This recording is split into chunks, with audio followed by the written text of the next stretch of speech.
El gran salón comedor de la familia Soto, el más opulento de todo el estado de Morelos, estaba sumido en un silencio casi sagrado. Pero no era el silencio de la paz, sino el de la muerte.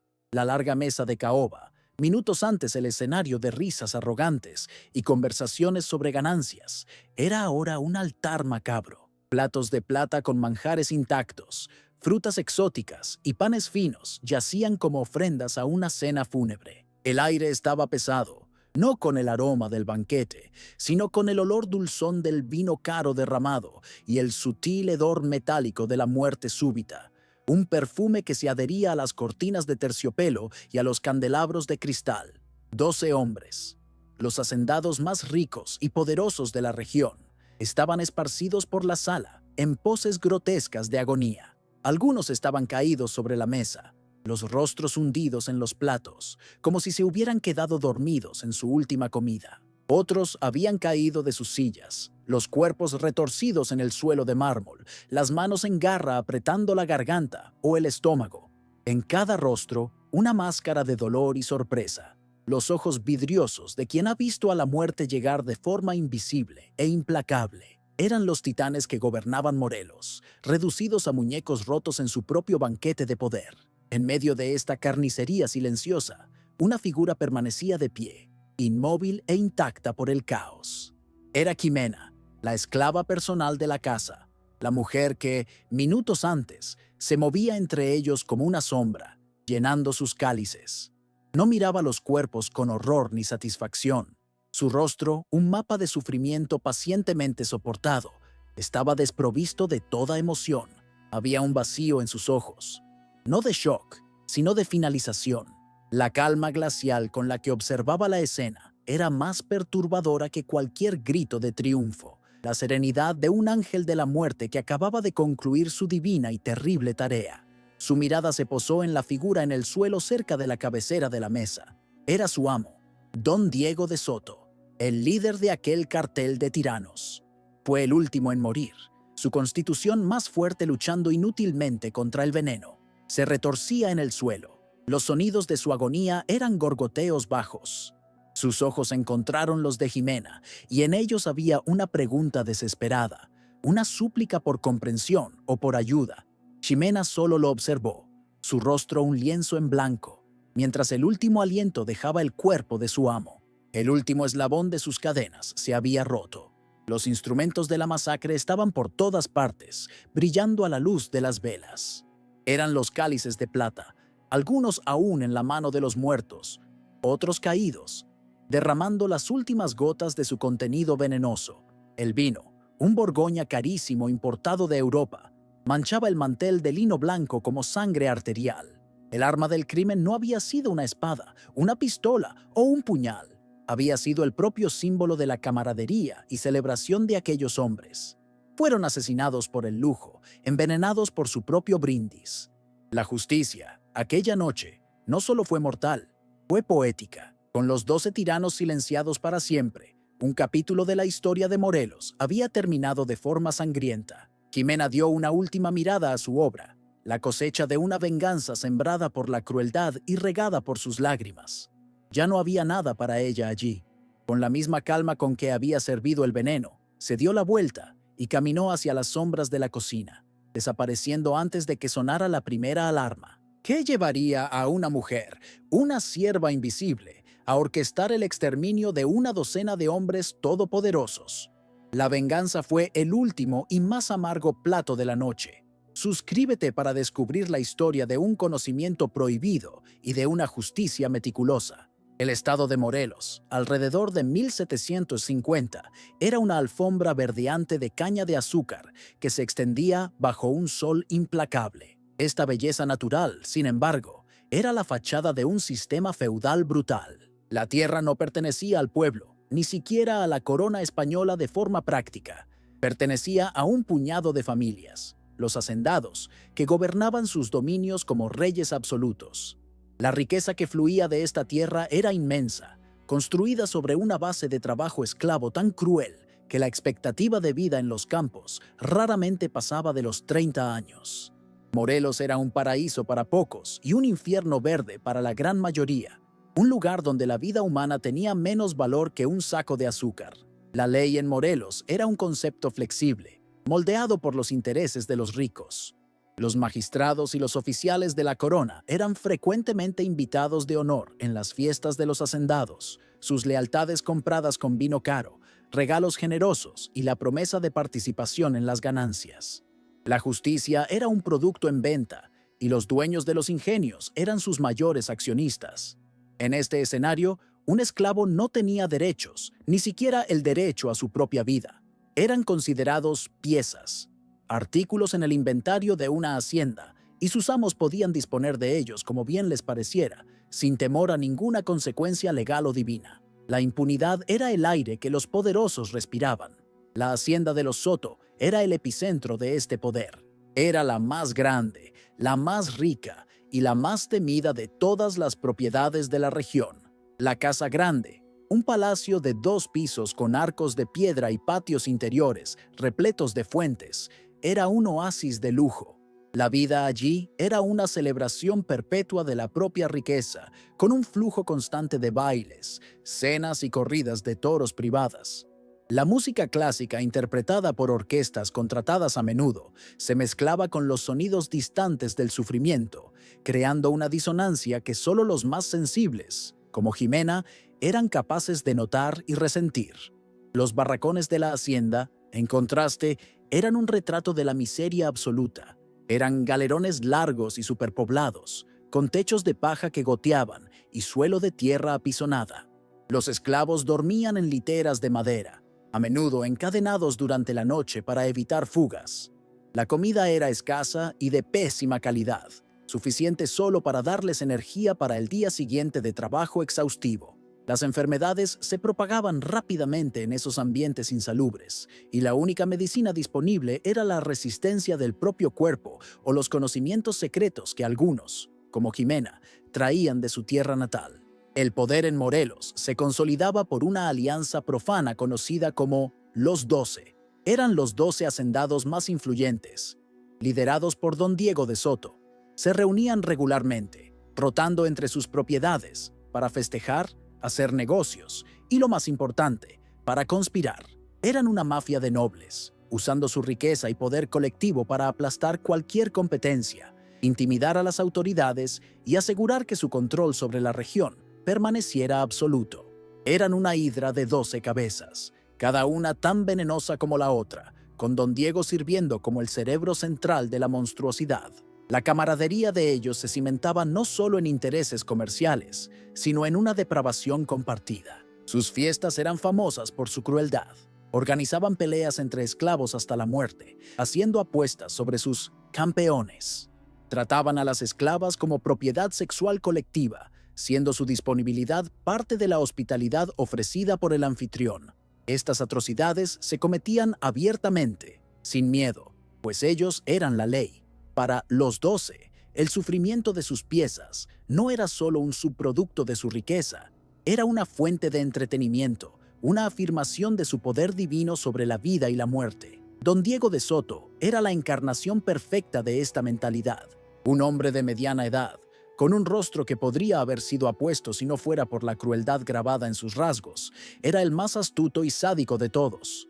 En público, en la Ciudad de México o en la iglesia, era un caballero impecable, de hablar suave y gestos corteses, pero en sus dominios se transformaba en un tirano. Tenía un placer especial en la tortura psicológica, en encontrar la debilidad de una persona y explotarla hasta que su alma se partiera. Y en Jimena encontró un blanco que le proporcionaba un placer especial. En este mundo de horror calculado, Jimena se movía como una sombra. Era invisible, y esa era su mayor defensa, pero no estaba vacía. Detrás de su máscara de sumisión, su mente era una fortaleza de recuerdos y conocimiento. Recordaba vívidamente su vida antes de la esclavitud, en una comunidad donde su abuela era reverenciada. La anciana le había enseñado el nombre de cada planta, el canto de cada pájaro y el secreto guardado en cada raíz. Un conocimiento que podía tanto dar la vida como quitarla con una eficiencia silenciosa. Jimena aprendió a identificar las hojas que, al ser masticadas, podían aliviar el dolor de cabeza de un compañero de sufrimiento. Aprendió sobre las cortezas de árbol que, hervidas, producían un té que combatía la fiebre que tan a menudo barría los barracones. Se convirtió en una curandera secreta, una fuente de alivio silencioso en la oscuridad, pero en sus andanzas para recolectar estas hierbas, también veía las otras plantas, aquellas sobre las que su abuela le había advertido, las flores de colores vibrantes cuya savia podía cegar, las semillas lustrosas que, si se ingerían, paralizaban el corazón. Este conocimiento prohibido lo guardaba para sí misma, como un veneno y una promesa. Su máscara de obediencia era impecable. Servía a don Diego y a sus invitados con una eficiencia silenciosa. Sus oídos, sin embargo, estaban siempre abiertos. Escuchaba los planes de negocios, los chismes, las confesiones de borrachos. Aprendía quién odiaba a quién debía dinero, quién tenía secretos que ocultar. Era la esclava invisible que todos ignoraban, y por eso sabía más sobre los secretos y las podredumbres de los 12 de lo que ellos mismos imaginaban. Cada insulto que recibía, cada acto de crueldad que presenciaba, era catalogado y almacenado en su mente, alimentando una llama fría que ardía en su interior. El calor en aquella llama era su hermana, Luna. 2 años menor, Luna era el opuesto de Jimena. Donde Jimena era cautela y silencio, Luna era fuego y esperanza. No había aprendido a ocultar sus sentimientos, a sofocar su espíritu. Todavía reía a veces, cantaba en susurros y, lo más peligroso de todo, todavía creía en la justicia y en la libertad. Jimena la amaba más que a su propia vida y vivía en constante terror por ella. Intentaba enseñarle a Luna las reglas de la supervivencia, la importancia de doblegarse para no romperse, pero el espíritu de Luna era indomable. Luna veía la injusticia y reaccionaba. Compartía su escasa ración con los más viejos. Defendía a los niños de los capataces y, en su acto final de compasión, intentó ayudar a un hombre a escapar. El hombre era un esclavo recién llegado cuya familia había sido vendida a otra provincia, y el dolor de la separación lo había llevado a un desesperado plan de fuga. Luna, recordando a su propia familia perdida, sintió una empatía irresistible. No lo ayudó a huir, pero fue sorprendida dándole un poco de comida y un mapa rudimentario que había dibujado en la tierra. La captura de Luna fue brutal. El capataz la arrastró por el cabello hasta los pies de don Diego, que estaba en medio de una cena con los otros 11 hacendados. La transgresión de Luna fue anunciada en voz alta, para el divertimento de los invitados. Para don Diego, aquello no era un problema, sino una oportunidad para reforzar su autoridad y al mismo tiempo proporcionar un espectáculo para sus amigos. Parece que tenemos entretenimiento para después de la cena, anunció a la mesa, con una amplia sonrisa, mientras Luna temblaba de miedo a sus pies. Se dio la orden. Luna sería el centro de una lección de disciplina. Fue desnudada de la cintura para arriba y atada a uno de los pilares del porche principal, de cara a la mesa del comedor, para que los 12 pudieran verla claramente. Jimena, que estaba sirviendo en la sala, fue obligada a permanecer allí, a presenciar el destino de su hermana, su expresión una máscara de piedra que ocultaba un mundo de agonía. El aire de la noche, antes lleno de música y risas, ahora estaba tenso con la promesa de violencia. La tortura fue un juego para ellos. Borrachos y aburridos, se turnaban para sugerir castigos. Uno de ellos sugirió que el capataz usara el látigo de cuero crudo para no marcar demasiado la mercancía. A otro le pareció más divertido usar varas finas de bambú. Reían y bebían mientras el capataz cumplía sus órdenes. Cada golpe que cortaba la piel de Luna era un golpe en el corazón de Jimena. Ella permaneció inmóvil, pero en su mente estaba grabando cada rostro, cada risa, cada comentario cruel. Luna fue fuerte por mucho tiempo. Apretó los dientes y se negó a darles la satisfacción de sus gritos, pero su joven cuerpo solo podía soportar hasta cierto punto. Finalmente, los gemidos comenzaron y su fuerza la abandonó. La tortura continuó incluso después de que perdiera el conocimiento, los hombres divirtiéndose con la forma en que su cuerpo inerte reaccionaba al látigo. Jimena observaba, su duelo transformándose en algo más duro y más frío que el acero. La mujer que amaba a su hermana estaba muriendo, y la vengadora estaba naciendo. Finalmente, Hasta los hacendados se cansaron del deporte. El cuerpo de Luna colgaba del pilar, una masa de heridas y sangre. El capataz comprobó su pulso y anunció, con una indiferencia aterradora, que estaba muerta. Un breve silencio cayó sobre el grupo. No era un silencio de remordimiento, sino de satisfacción saciada. Don Diego, el anfitrión, se levantó entonces, con su cáliz de plata en la mano, una sonrisa satisfecha en el rostro. Había demostrado su poder y entretenido a sus invitados. La noche había sido un éxito. ¡Un brindis! La voz de don Diego resonó por el porche, proyectada para que todos los criados y esclavos pudieran oír. Levantó su copa en dirección al cuerpo de Luna.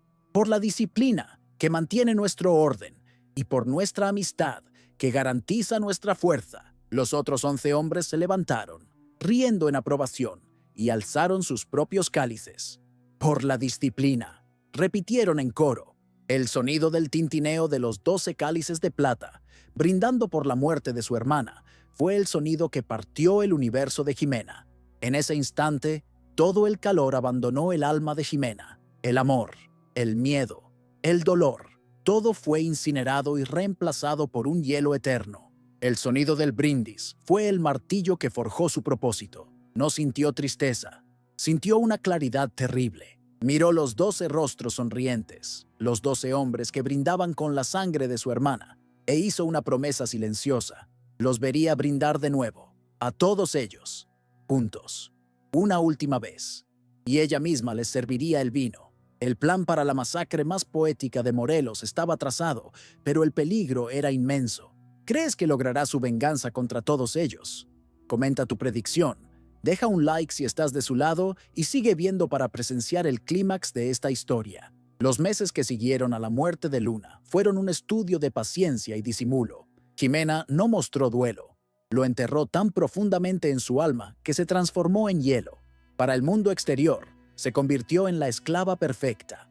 Su obediencia era impecable, su silencio, absoluto, y su eficiencia, incuestionable. Don Diego y los otros la veían como un animal finalmente domado, el fuego de su espíritu extinguido por la lección que le dieron a su hermana. Esta perfección la hizo aún más invisible y, por lo tanto, más confiable. Mientras ellos la felicitaban por su sumisión, ella estaba esperando, planeando y preparándose para la única noche del año en que su venganza sería posible, el gran banquete anual de la cosecha. Durante ese tiempo, en sus raros momentos de soledad, generalmente antes del amanecer, Jimena puso en práctica su conocimiento prohibido. Se aventuraba en las partes más salvajes de la hacienda, lejos de los ojos de los capataces, donde la flora nativa crecía libremente. Allí encontró lo que buscaba: las semillas lustrosas y oscuras de una planta que los españoles llamaban haba del diablo. Su abuela le había enseñado sobre ellas, una planta cuya belleza escondía un veneno para el corazón, rápido, potente y, lo más importante, casi indetectable si se preparaba correctamente. Cada semilla que cosechaba era un paso hacia su retribución. El proceso de preparación del veneno fue un ritual meticuloso, realizado en secreto en la oscuridad de la noche. Secó las semillas, las molió entre 2 piedras hasta obtener un polvo fino como el polvo, y luego utilizó un proceso de extracción con agua fría para aislar el alcaloide mortal, descartando las partes que tenían sabor amargo. El resultado, tras semanas de trabajo paciente, fue una pequeña cantidad de un polvo blanco y cristalino que se disolvía instantáneamente en líquido, sin dejar color, olor ni sabor.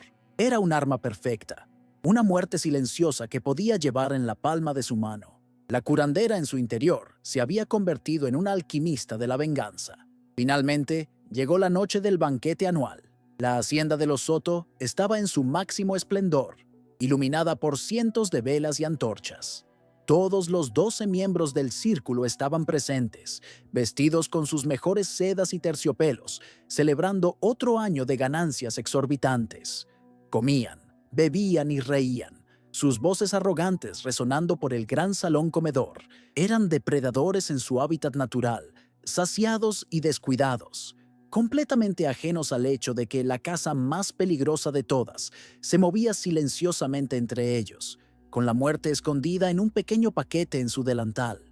Jimena, Como la sierva más antigua y confiable, tenía la tarea de supervisar el servicio de mesa. Su calma y eficiencia eran notables.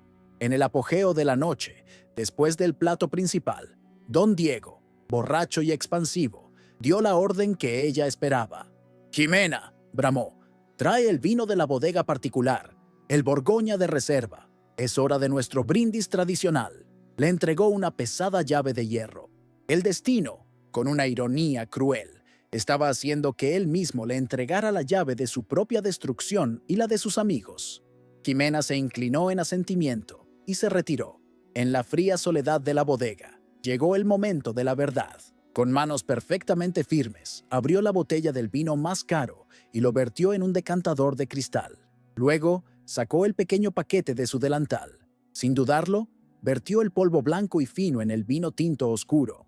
Se disolvió al instante, desapareciendo sin dejar rastro. Giró suavemente el decantador, asegurándose de que la dosis letal estuviera distribuida de manera uniforme. La curandera y la asesina dentro de ella se habían vuelto una sola. Regresó al salón comedor, llevando una bandeja con el decantador y 12 cálices de plata limpios. Se movió alrededor de la larga mesa con una gracia fantasmal. Uno por uno, llenó los cálices de los 12 hombres. Su expresión era la de una sierva cumpliendo su tarea, su rostro una máscara de sumisión. Pero mientras vertía el vino envenenado, sus ojos se encontraron, por una fracción de segundo, con los ojos de cada uno de los hombres. Vio el rostro del hombre que sugirió las varas de bambú, el rostro del que rió más fuerte, el rostro de su amo. Para ellos, su mirada no significaba nada. Para ella, era un acto silencioso de juicio, la marca final de cada alma que estaba a punto de enviar al infierno. Con todos los cálices llenos, don Diego se levantó con dificultad, apoyándose en la mesa. Levantó su copa e hizo un discurso pomposo, elogiando la fuerza, la riqueza y la amistad inquebrantable de los hombres en esa sala. Terminó con el brindis que resonaba en las pesadillas de Jimena. «Por los 12, por los reyes de Morelos, que nuestra fortuna sea eterna y nuestros enemigos. Polvo».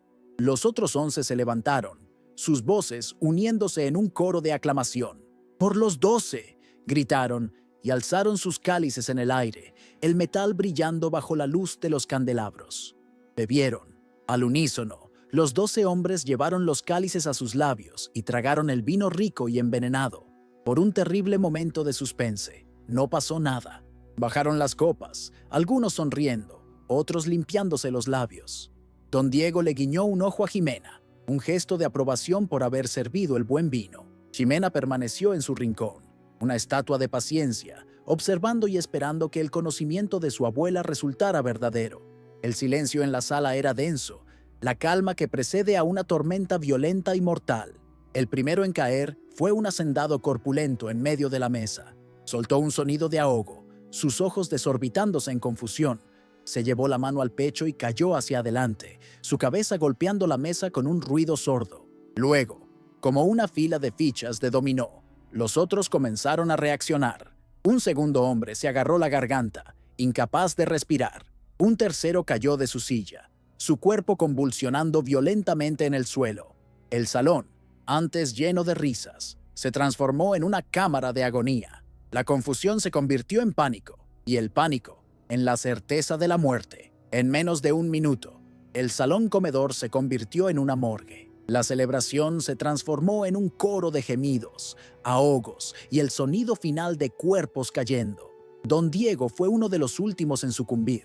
Tropezó lejos de la mesa, sus ojos desorbitados de terror y comprensión, fijos en Jimena. Abrió la boca para gritar su nombre, para maldecirla, pero solo un sonido burbujeante salió antes de que se desplomara en el suelo. Jimena observó la escena, el vacío en sus ojos reflejando la quietud que ahora se apoderaba de la sala. La hidra de 12 cabezas estaba finalmente muerta. La promesa que le había hecho a su hermana estaba cumplida. Con la muerte del último hombre, Jimena no dedicó una segunda mirada a su obra. La tarea estaba cumplida. Con la misma calma con la que había entrado, se dio la vuelta y salió del salón comedor. Pasó por la cocina, donde otros criados, al oír los extraños sonidos de ahogos y caídas, comenzaban a preguntarse qué estaba pasando. Nadie la cuestionó. Su rostro inexpresivo y su paso deliberado no invitaban a preguntas. Salió por una puerta trasera, la misma que usaba todos los días para sacar la basura. Caminó más allá de los barracones, más allá de los cañaverales, y fue engullida por la oscuridad de la noche mexicana, un fantasma disolviéndose en el paisaje que había presenciado tanto de su sufrimiento. De vuelta en el salón, el silencio se profundizó, roto solo por el crepitar de las velas que continuaban iluminando la macabra escena. Pasó casi una hora hasta que un joven criado, enviado a preguntar si los señores deseaban algo más, entró con cautela en la sala. Se detuvo en la puerta, confundido por la quietud. Entonces, sus ojos se ajustaron a la luz y vio la carnicería. La bandeja de plata que llevaba cayó de sus manos temblorosas, el sonido del metal golpeando el mármol rompiendo el hechizo de la muerte. Su grito, agudo y lleno de terror, fue la alarma que finalmente anunció el fin de la era de los 12. El grito desató el pandemonio. Criados y capataces corrieron al salón, y la visión de los 12 hombres más poderosos de Morelos muertos en su propia fiesta provocó una ola de histeria. Algunos cayeron de rodillas, rezando, creyendo que era una plaga divina. Otros corrían sin rumbo, gritando que la hacienda estaba maldita. La rígida jerarquía de la hacienda se desintegró en un instante. No había amo para dar órdenes, no había autoridad, solo miedo y confusión. Por una noche, la gran y ordenada máquina de ganancias de la familia Soto se convirtió en un manicomio gobernado por el pánico. Se despacharon jinetes en la oscuridad, galopando como mensajeros del apocalipsis hacia las otras 11 propiedades. En cada una de ellas se desarrolló una escena de horror similar. Esposas e hijos fueron despertados en medio de la noche con la increíble noticia de que el patriarca estaba muerto. La noticia se extendió como un incendio en la llanura seca, de hacienda en hacienda, hasta llegar a la capital. La idea de que 12 hombres, la columna vertebral del poder colonial en la región, pudieran morir simultáneamente en un solo evento, era tan impensable que inicialmente fue recibida como un rumor descabellado. Pero pronto, la terrible verdad fue confirmada, sumiendo a toda la élite de Morelos en el caos. La consecuencia más inmediata y devastadora fue la creación de un colosal vacío de poder. Los 12 no solo eran ricos, eran el gobierno, controlaban a los jueces, comandaban las milicias locales y dictaban los precios. Con su muerte súbita y simultánea, la cabeza de la serpiente fue cortada y el cuerpo comenzó a retorcerse en espasmos de anarquía. No había un plan de sucesión, solo había 12 familias poderosas, ahora sin timón, listas para volverse unas contra otras en la lucha por los despojos del poder. La alianza que los había hecho invencibles había muerto con ellos. Para la familia Soto, la aniquilación fue total. Con don Diego muerto, el linaje directo que había gobernado la hacienda durante generaciones se extinguió esa noche. La casa, antes el centro del poder de Morelos, se convirtió de la noche a la mañana en un mausoleo, el símbolo de una tragedia tan impactante que mancharía el nombre de los Soto para siempre. La venganza de Jimena no fue solo contra un hombre, fue contra una dinastía. No solo mató a su amo, borró su casa del mapa del poder, cumpliendo la promesa que había hecho sobre el cuerpo de su hermana de una forma más completa de lo que jamás había imaginado. Cuando las autoridades de la corona finalmente llegaron a la hacienda a la mañana siguiente, encontraron una escena del crimen que desafiaba la lógica. 12 hombres muertos, sin una sola señal de violencia, sin heridas, sin rastros de lucha. La conclusión obvia era veneno, pero la escala del crimen no tenía precedentes. ¿Quién tendría el acceso, los medios y la audacia para envenenar a los 12 hombres mejor guardados de la región, todos al mismo tiempo, en su propio territorio? La sospecha recayó en conspiraciones políticas, en rivales de negocios de la Ciudad de México, en cualquiera, excepto en la persona que estaba justo debajo de sus narices. Fue solo en el caos del día siguiente, mientras se retiraban los cuerpos y se interrogaba a los aterrorizados criados, que alguien notó la ausencia. ¿Dónde estaba Ximena, la sierva personal de don Diego, la mujer que siempre estaba a su lado? La pregunta flotó en el aire, y la terrible e imposible verdad comenzó a tomar forma, pero ya era demasiado tarde. La buscaron, enviaron patrullas, ofrecieron recompensas, pero era como buscar una gota de lluvia en medio de una tormenta. Jimena había desaparecido. Se había hecho humo, dejando atrás solo la carnicería, el misterio y el comienzo de su propia y terrible leyenda. La muerte de los 12 sumió a Morelos en un caos que duró años. La alianza de hierro que mantenía la paz a través del miedo se había deshecho, y en su lugar surgió una guerra de sombras entre las familias sobrevivientes. Los hijos y hermanos de los hombres muertos, en lugar de unirse, se volvieron unos contra otros en una disputa codiciosa por tierras, rutas comerciales y poder. La estabilidad brutal impuesta por don Diego y su círculo fue reemplazada por una anarquía de pequeños tiranos, debilitando a la élite de la región y permitiendo, irónicamente, que cientos de esclavos huyeran en medio del desorden. La venganza de Jimena no solo mató a 12 hombres, rompió la columna vertebral de todo el sistema opresor. El imperio de los Soto, el más grande de todos, tuvo la caída más espectacular. Sin un heredero directo y con su nombre manchado por la inexplicable carnicería, la hacienda se convirtió en un premio maldito. Parientes lejanos surgieron para pelear por los restos, pero ninguno tenía la fuerza o la astucia de don Diego para mantener el vasto conglomerado. Las deudas se acumularon, las plantaciones fueron mal administradas y, en pocos años, la gran hacienda de los Soto fue vendida en pedazos para pagar a los acreedores. La Casa Grande, escenario de la masacre, fue abandonada, sus ventanas vacías pareciendo ojos huecos, un monumento a la rapidez con que la fortuna y el poder pueden convertirse en polvo. Mientras Morelos se reorganizaba, la búsqueda de Ximena continuaba, pero era una caza a un fantasma. Las autoridades ofrecieron una inmensa recompensa por su captura, pero nunca surgió ninguna información. No dejó rastros, ni testigos de su huida, ni un cuerpo. Algunos decían que se había unido a una comunidad de esclavos fugitivos en las montañas. Otros susurraban que había usado la confusión para embarcar en un navío en Veracruz y regresar a África. La ausencia de un cuerpo o de una confesión fue el toque final de su obra maestra. Le permitió trascender de una mera fugitiva a algo mucho más poderoso, una leyenda. A falta de un culpable de carne y hueso, la imaginación del pueblo llenó el vacío. La historia del banquete de la muerte comenzó a contarse no como un crimen, sino como un acto de intervención sobrenatural. ¿Cómo podría una sola esclava haber engañado y matado a 12 de los hombres más astutos y mejor guardados de México?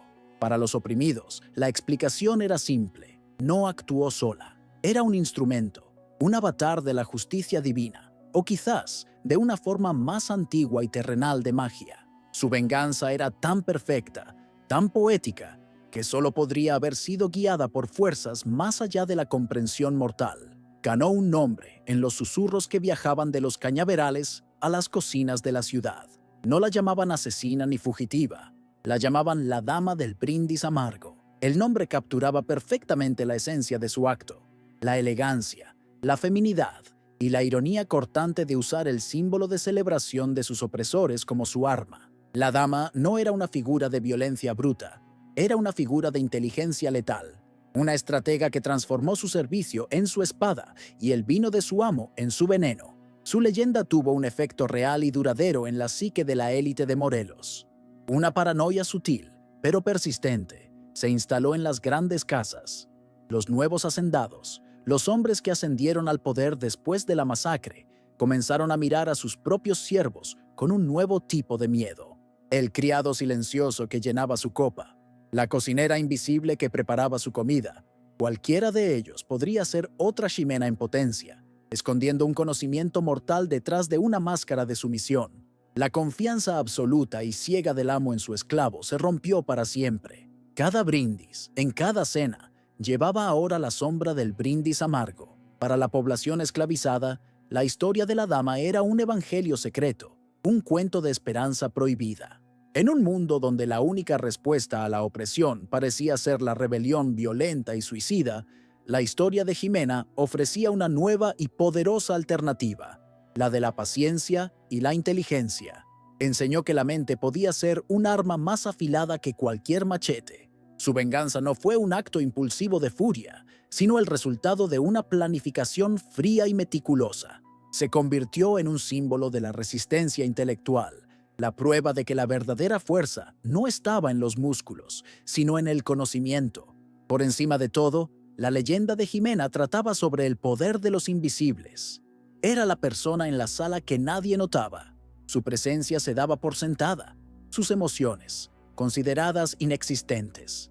Y fue desde esa posición de aparente impotencia que asestó el golpe más devastador que la élite de Morelos jamás había conocido. Su historia se convirtió en un recordatorio eterno de que aquellos que son ignorados y subestimados a menudo son los que ostentan el mayor poder, pues ven y oyen todo. El siervo que te sirve la bebida, enseñaba la leyenda, es la persona más peligrosa del mundo. Pasaron los años y la historia se cimentó en el folclore mexicano.